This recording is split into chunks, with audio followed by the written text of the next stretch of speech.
You've been traveling through the desert for days. The sand is simply everywhere. In your shoes, under your clothes, in your mouths. Even the makeshift cloths that you've wrapped around your heads is of little help.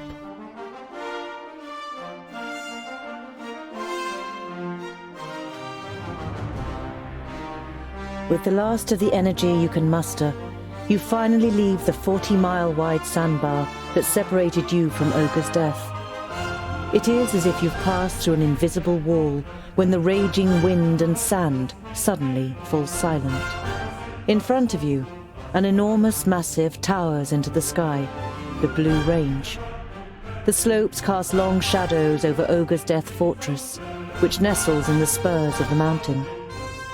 Even from this distance it looks impressive, with its 4 defensive terraces, one above the other. The anticipation of entering a real dwarven city for the first time grows with every step, and you feel the power returning to your limbs. You've almost done it.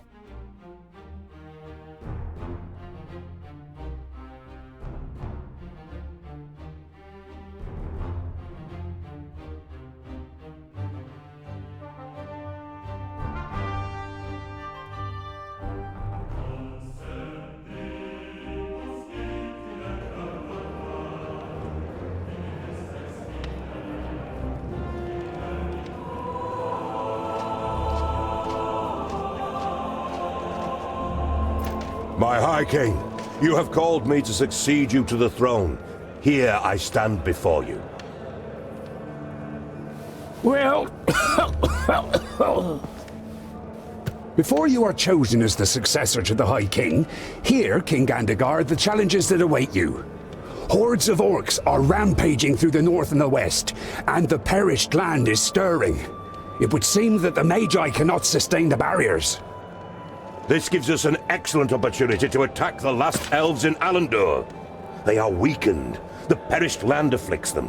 Let us wipe out the traitors once and for all. Yes, right. Exactly. Hear, hear.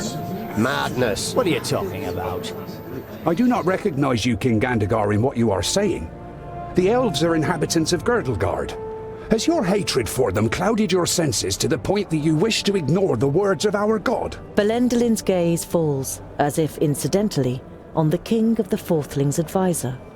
Or is someone giving you bad advice? On the contrary, it was Bislipper who finally supplied me with the proof. A report titled How the Fiflings Lost the Gate. It was the elves that poisoned the brave Fifling warriors in their stronghold. A devious disease spread by the pointy ears in the shafts of the Grey Range.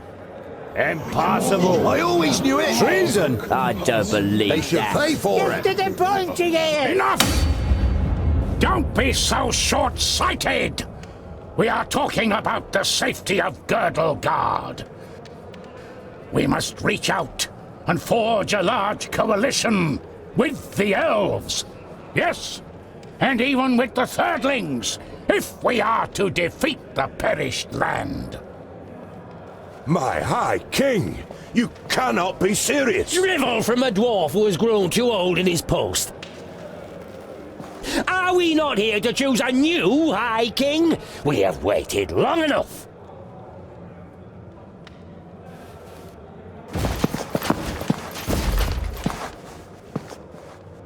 It would seem you will have to wait a little bit longer. The second aspirant has arrived. Our guests must be tired from their long journey. The meeting is adjourned till tomorrow.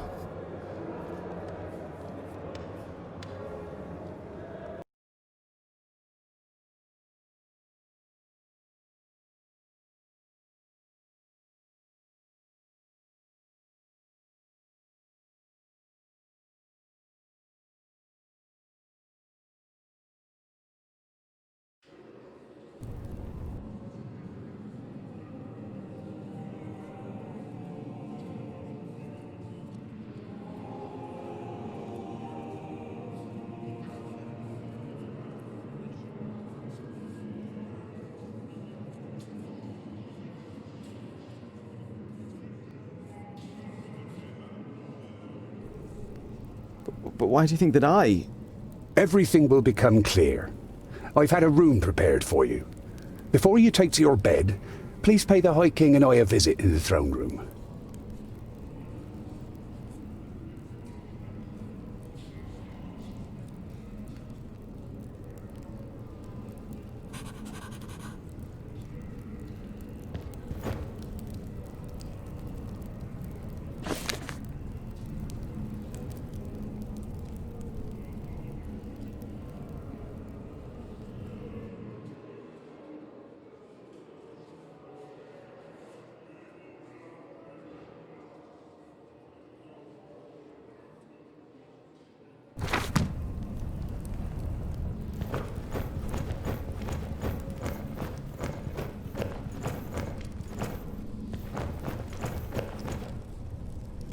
Ah, your highness!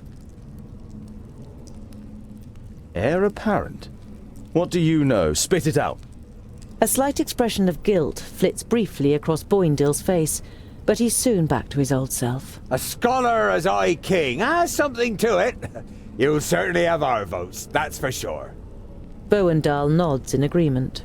As High King, you could unite the kingdoms and get them to do battle against Nod-On. You look at your friends and aren't really sure whether they are trying to pull your leg or not. I can't be High King. I got all my knowledge from books and you're pulling my leg, right? The twins' grins grow ever wider, and it would seem they can hardly contain themselves. Just talk to High King Gundrabur and Belendalin. They will explain everything. High King Gundrabur seems... well... Old? He is ancient. Even by Dwarvish standards. He has been old for as long as I can remember. Belendalin has taken care of most matters for dozens of cycles. But Gundrabur always has the final word. His mind is younger than all of ours, I tell ya. Belendalin should become High King. I was there when a runt took his arm. He still managed to kill half a dozen of them afterwards. What fighting spirit! We had to drag him off the battlefield. The law requires that a firstling or a fourthling must be chosen as the new king of all dwarves. And, as the firstlings didn't turn up... For the first time you have the chance to appreciate the beauty of the place. You suddenly forget what you wanted to say. I've never seen such masterful masonry.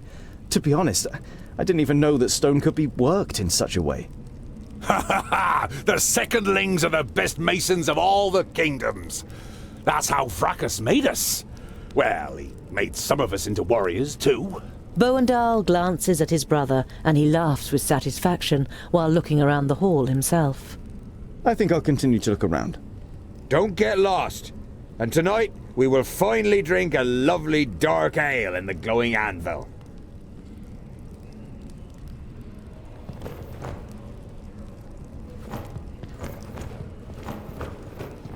You can't see the bottom. When the secondlings named the Blue Range their home, there was nothing here but hard rock and a few small caves. Fantastic!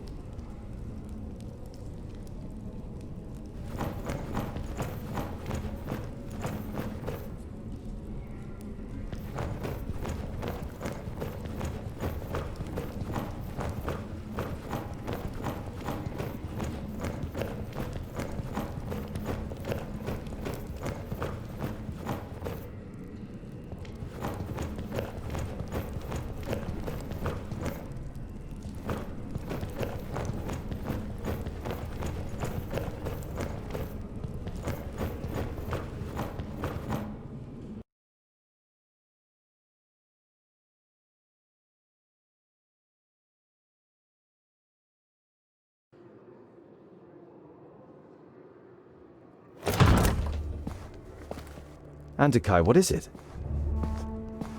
I came to return these books to you, Tungdil. Luckily, I was able to make sense of most of it. You observed how the Mager took time to study the books during your escape. They are records from the Outer Lands, They tell of demonic beings from barren ground who can take possession of humans and invest them with great power. Immortality, for example? The Mager nods seriously. They speak of an axe forged by the undergrounders called Keenfire. It is said to have the power to cut through the flesh and bone of the living and completely destroy the demonic spirit deep within their soul. So you think a demon from the Outer Lands has taken possession of Nudin? He looked very different when I encountered him in Parista, and he rose from the dead even though you cut off his head. That can't be explained purely through the power of the perished land. And he wanted to prevent these books from falling into our hands. That would only make sense if Keenfire had the power to defeat him. Where is this Keenfire? I don't know if this weapon was ever forged. It requires rare materials and masterful craftsmanship. The purest, hardest steel, stone barbs decorated with runes, a hilt of sigadaisy wood, inlays made of all the noble metals, the blades studded with diamonds, smithed in the hottest forge. We are dwarves. We have the most talented craftsmen. And you have the sigadaisy wood. It is amongst the objects in your rucksack, which is fortunate as there are no more sigadaisies in Girdlegard. But even if you manage to forge the axe, it might all be just a fairy tale. It's too little to wager our lives on.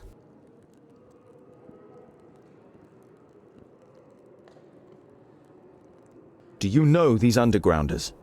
I have never heard of the undergrounders, but I've been to the Outer Lands before. It must be terrible. The hordes of Tion have marched from there against our strongholds for thousands of years. It's not as bad as you think. It is certainly safer than a land in which a magus possessed by a demon is on the loose. We can get all the missing materials, as well as a gem cutter, here in the stronghold. After all, Gandagar and his fourthlings are here. A stonemason from the secondlings, and I can smith. The Mager looks at you thoughtfully, and for a short time it seems as though your enthusiasm is rubbing off on her. But then she says, I wish you good luck, Tungdil. You still want to leave Girdlegard, but what will happen to your realm and all the other realms? I admire your optimism, my friend, but it isn't wise to stand in the way of a rolling stone. I don't wish to give up my realm, but I would only be prolonging the suffering unnecessarily. But you don't want to let the last Mager in Girdlegard go. Unfortunately, you can't think of anything that could cause her to stay. Many thanks, Honourable Mager, for all that you have done.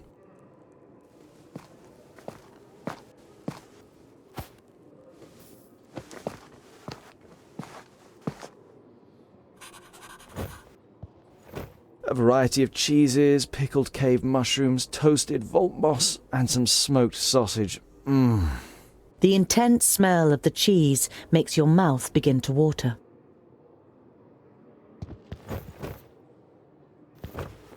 Garen found an answer to the threat. Keenfire. No matter how difficult it is to forge it, we must do it. We don't know of anything else that could injure a demon. You are exhausted from your adventurous journey, but it would be impolite to just go to bed if the High King is waiting for you.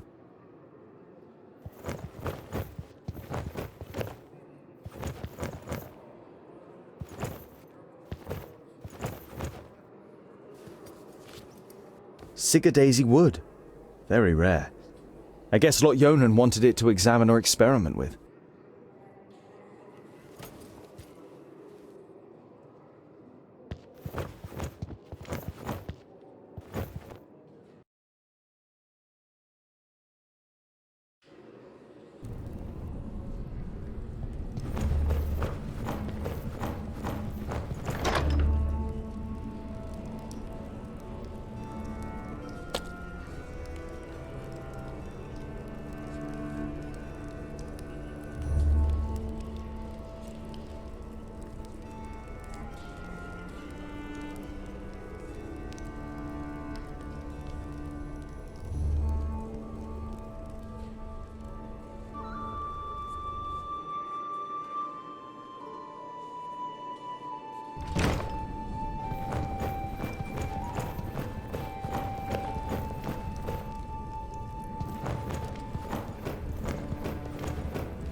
Tondil, come closer.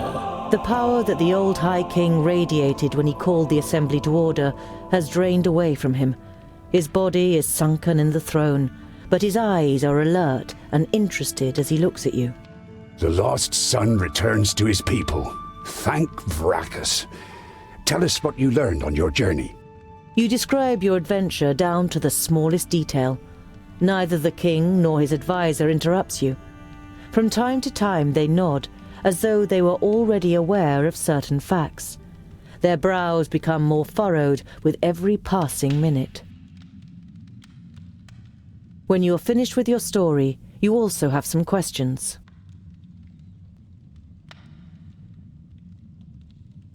What game is being played here? Gandagar, as king of the Fourthlings, is to supersede me as High King, but his mind is poisoned with hatred towards the elves. He would probably win a war against them, but he would weaken us, and Girdlegard would not be helped by this. I was hoping for a great coalition with the elves, and even with the Thirdlings.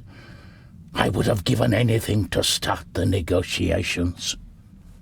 In times of great need, only the common goal can count. And which role have you planned for me? Well, with you as a second aspirant, certain possibilities of protocol open up to us. I don't want to appear ungrateful, and I'm happy to finally be among my people, but I will not ascend the throne. I hardly know anything about our customs and laws. Everything that I know, I have learned from books that Lot Yonan gave me. There must be more suitable heirs than me. Your renouncement honors you, but to be honest, you never had a claim. To stop Gandagar, we had to stall for time. Lot Yonan helped us with our little story. We don't even know if you are a Fourthling. The king's advisor misinterprets your unbelieving gaze and quickly adds, We're only being as deceitful as goblins for one solitary reason: to stave off possible harm to our people. You feel as though you've been hit in the stomach. If this is true, not only have you lost your newly found kingdom, but Master Lot Yonan also didn't see it as necessary to inaugurate you in the conspiracy.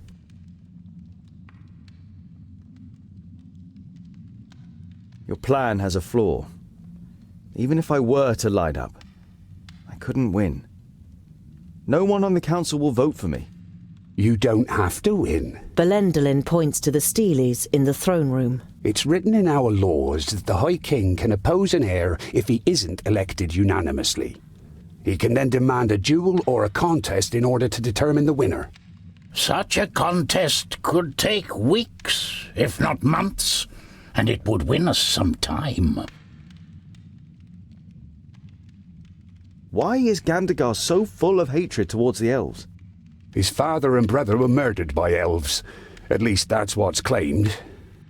No one knows the truth, just as no one knows how true this report about the Fifthlings is. But isn't it strange that this letter has turned up now, just when it can play into the hands of the elf-haters? Many dwarves' hatred towards the elves is great, perhaps even greater than their honesty.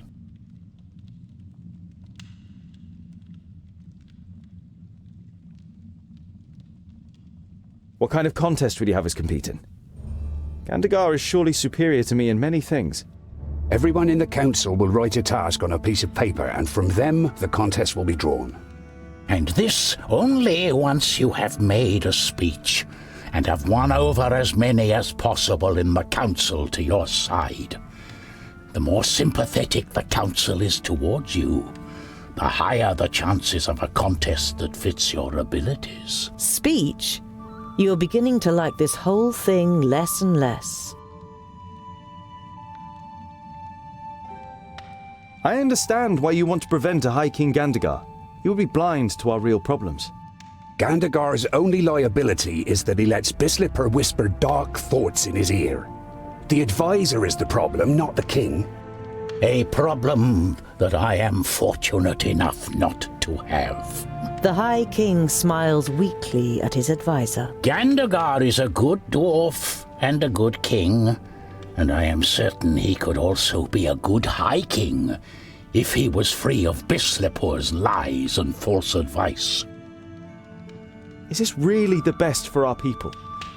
If you cannot dissuade Gandagar from carrying out his plans, it could end in a fraternal war.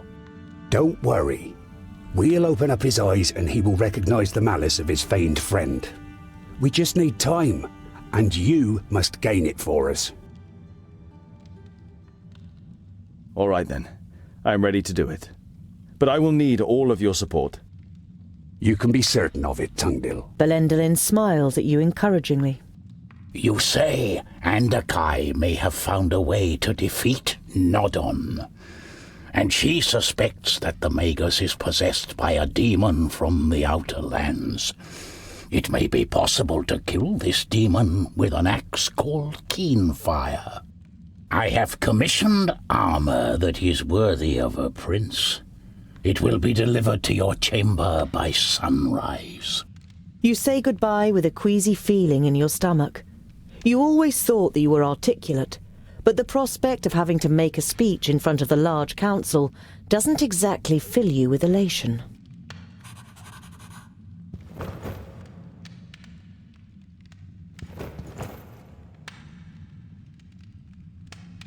The High King's advisor has the build of a warrior. His eyes are like those of a bird of prey, and you can see a keen intellect behind them. Vracus, who made the dwarves of stone, has himself been hewn from stone by these self-same dwarves. A masterly piece of work, like one of which only the masons of the secondlings can still accomplish today.